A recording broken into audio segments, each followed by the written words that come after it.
Bonjour et bienvenue au Réveil pédagogique avec Madame la prof qui est malade. OK, non, je ne vais pas commencer à chanter comme Lara Fabian, mais honnêtement, là, si j'ai pas publié de vidéo la semaine passée, c'est parce que je suis malade. Je suis très enrhumée.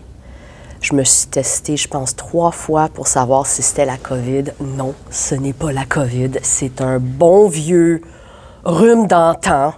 Je pense que la dernière fois que j'ai été enrhumée de la sorte, c'était avant la pandémie. Tu sais, j'ai peut-être des maux de tête, des migraines, mais avoir un rhume, tu sais, mon nez est rouge, là. C'est pas une nouvelle technique de maquillage, non. Je me suis tellement mouchée depuis vendredi, non, depuis jeudi. Ça a commencé jeudi.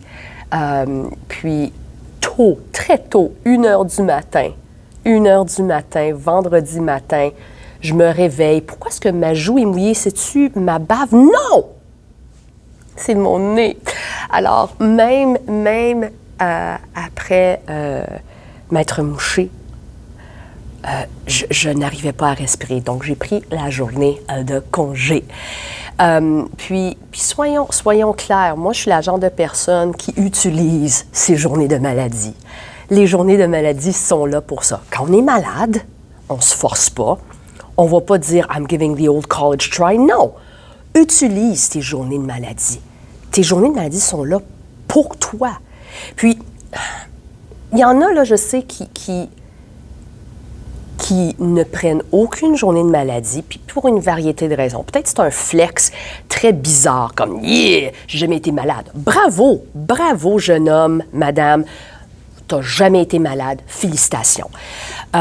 Mais je me demande à quel point ces personnes-là, puis je suis pas en train de dire que ces personnes-là qui disent qu'ils sont jamais malades,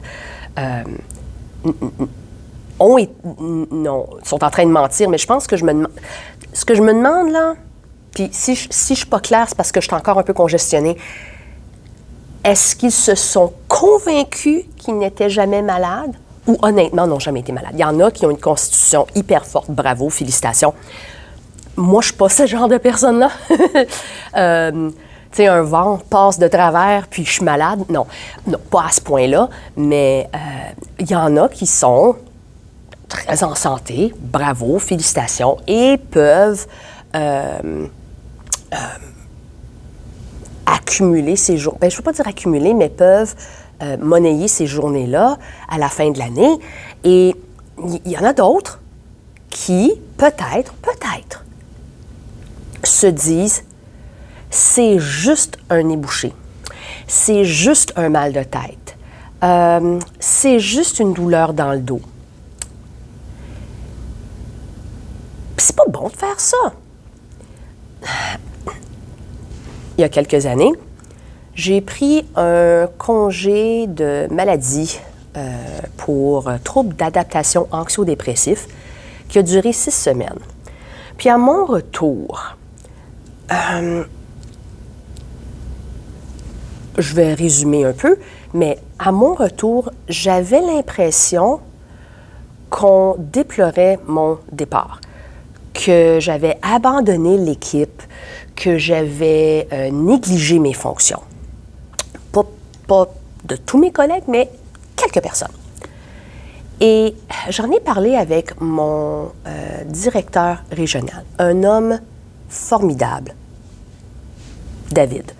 Je ne vais pas donner son nom de famille, mais David, mon directeur régional, David, je le connaissais depuis une dizaine d'années.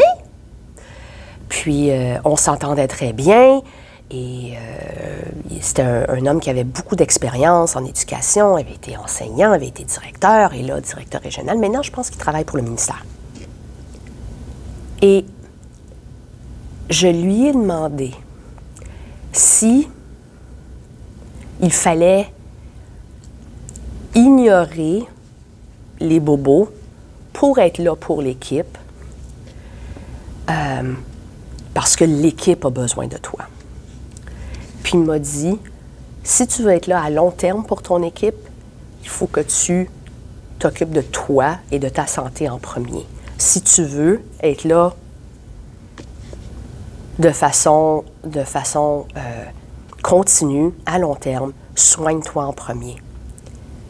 Puis te faire dire ça, pas par ton directeur d'école, mais par ton directeur régional, pour moi, là, ça a montré à quel point que c'était pas juste un directeur, mais un être humain. David était un homme, est toujours un homme, est un homme formidable, et ces paroles-là, je les ai encore en mémoire. Donc, je me dis, les personnes qui disent que non, je ne vais pas prendre une journée de maladie, est-ce que tu dis ça pour de vrai? Parce que non, je vais le toffer. Même moi, je fais ça de temps en temps, OK? Même moi, il y a des fois où je me sens pas bien, mais je sais que la journée va être, and I'm using air quotes here, facile. Et je rentre quand même parce que c'est gérable, parce que je vais faire des choix, je vais décider de ne pas faire certaines choses, soit avec mes élèves, soit avec le parascolaire ou les activités que j'ai après l'école. Je fais des choix et je détermine ce que je suis capable d'endurer. Mais veux pas, à un moment donné, si je veux me départir de ce rhume, il faut du repos. Il faut du repos et tu peux pas faire ça quand tu es au travail. Puis, je suis très chanceuse. J'ai des élèves. L'autogestion se fait très bien. Oui, il faut que je gère. Pour ceux qui me connaissent, vous connaissez mon expression préférée. Certains, je dois gérer, mais c'est pas la gestion effrayante et catastrophique que certains profs éprouvent quotidiennement. Donc, je suis très chanceuse de pouvoir avoir cette liberté-là. Mais quand il faut que je la prenne, là, la journée, j'ai aucun regret, je me sens pas coupable. Puis certains vont dire, c'est trop de travail à préparer. Préparer mon absence, c'est trop long. Sais-tu quoi? Il y a des pages de vocabulaire là, à la fin du cahier d'exercice. On n'a pas tout le temps le temps de faire ces pages de vocabulaire. Moi, je leur donne ces pages-là quand je suis absente. On va les corriger le lendemain, pas de problème. Mais c'est pas de l'ouvrage. C'est pour moi. Et des fois, comme dans le passé, j'avais un fichier avec des feuilles à photocopier où j'avais des piles d'exercices ou des mots croisés déjà photocopiés dans mon tiroir. Et je laissais ça, puis je disais aux suppléants dans le système, ouvre le dernier tiroir, il y aura des piles de mots croisés. Tada! C'est fait. Je prépare ça à l'avance. Je prépare ça à l'avance, mais comme à l'avance au début de l'année. Et je ne touche pas ces feuilles-là parce que ce sont mes feuilles d'urgence. Et ça se prépare. Ça se prépare sans que ça soit une corvée. OK, soyons clairs. Oui, c'est de la préparation.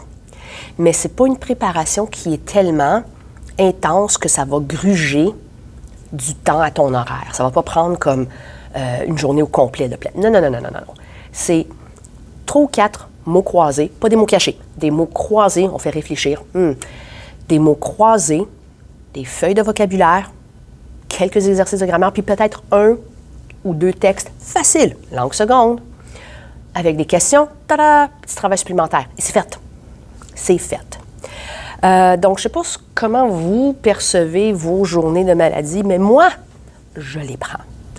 Je prends ces journées-là et je me soigne.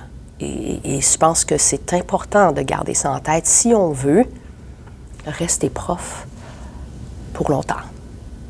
Et, tu sais, déjà, j'ai envie de me moucher, là, puis c'est comme, je vais juste parler pendant une dizaine de minutes. Bonne journée.